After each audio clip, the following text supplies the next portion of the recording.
Illinois faces some big challenges. Today, you're about to hear a truly honest analysis of the problems we face. Equally important, you'll also hear an in-depth discussion of some practical solutions. This is your radio source for stories, the insight, and the answers you won't hear anywhere else, not in the media, and not coming from Springfield.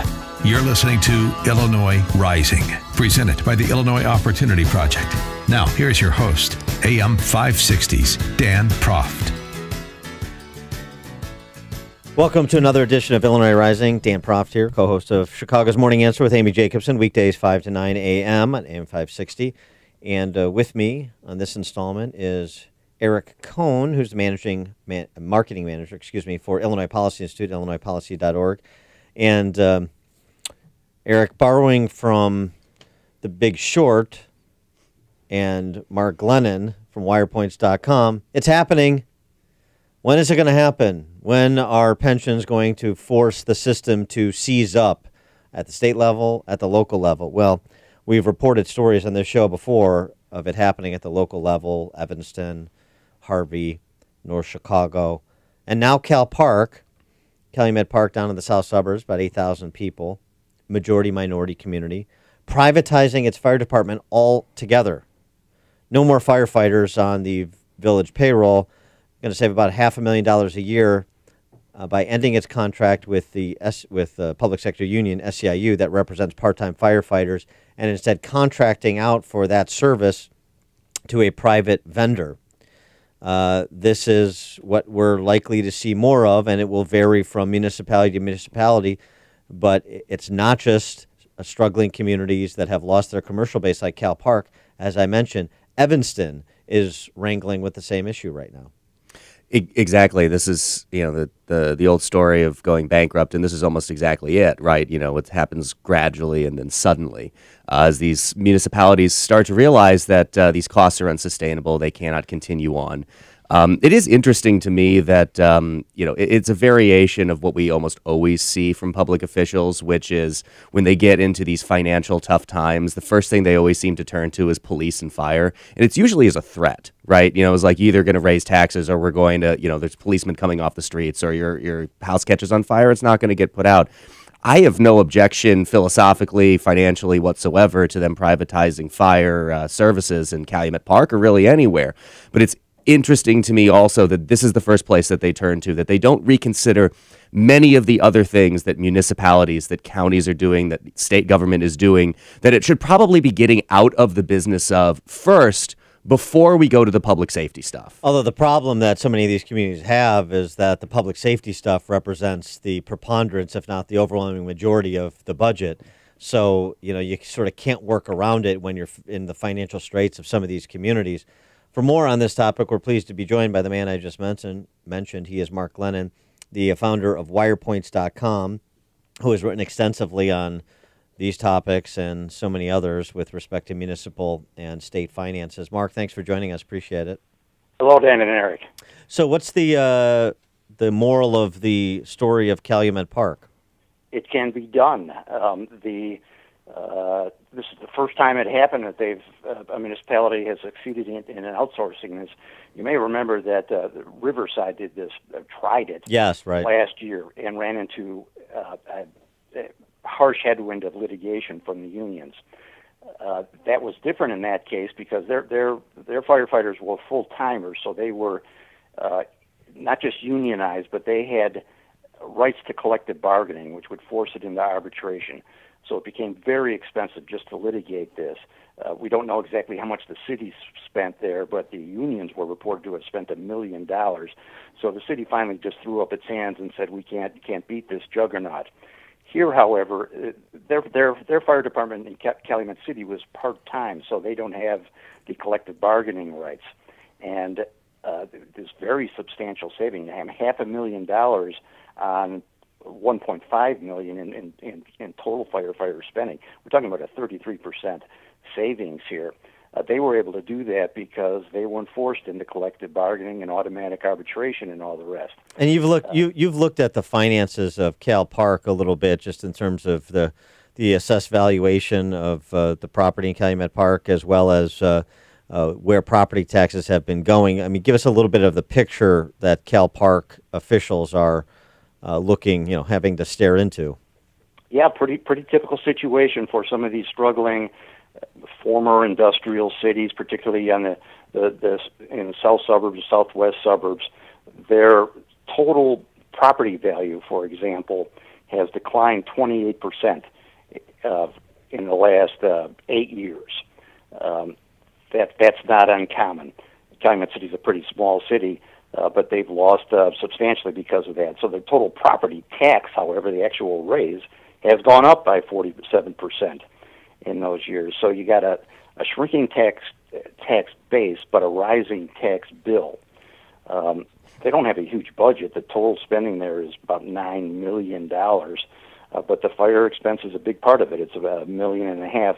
And so for them to save $500,000, $500,000, is real dough for them. And that shrinking tax base and increasing property tax bill, that's a story that repeats itself throughout the state.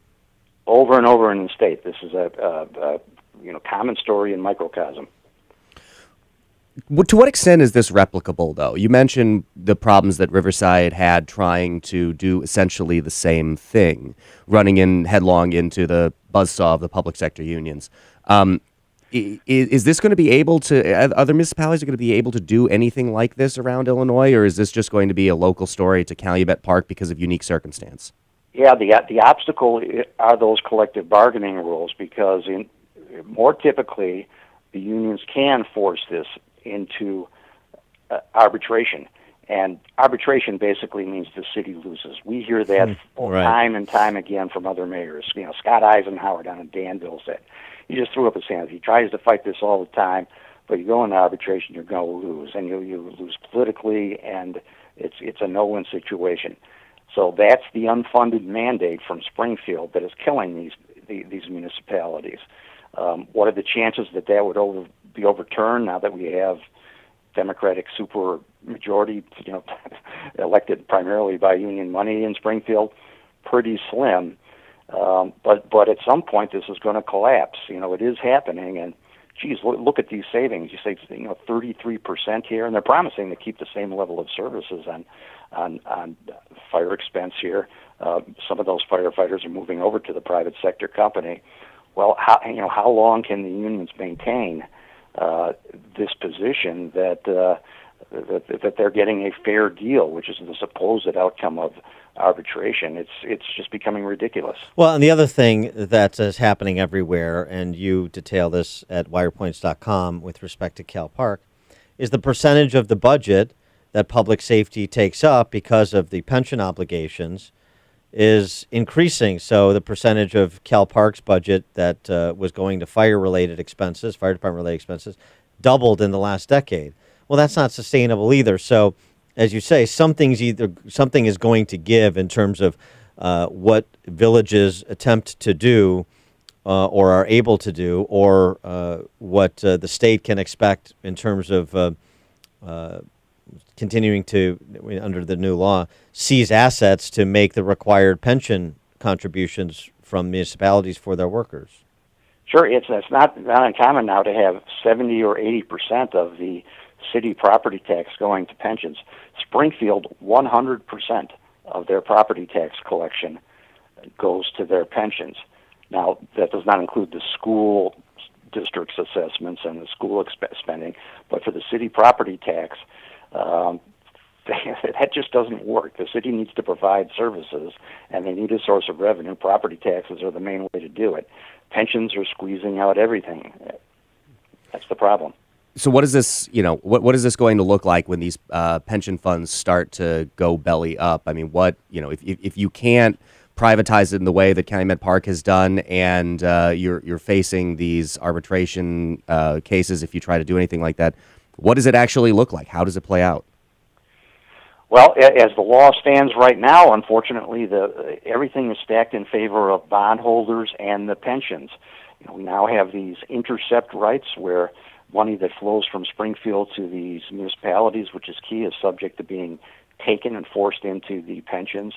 Bondholders, new bond issuers have gotten very smart about this. They focus on mortgage and lien, so they got particular assets of the of the city. You know, even future assets. Chicago has already sold off its entire sales tax stream of revenue for the future, basically to fund pensions.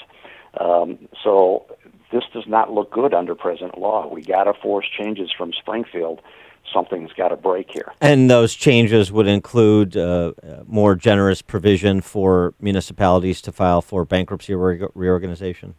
Absolutely. You know, that's the last resort. We don't want to see a lot of municipalities actually exercising that. But if the threat was there, and that's clearly one way to overcome this collective bargaining problem, because in bankruptcy, union contracts could be invalidated. And you know, at least you would force unions to bring something reasonable to the table. You know, if the private sector can provide the service for 30% less, then unions need to be able to do it too. You can talk all day long about whether that's fair, whether the wages do it. We have to do it.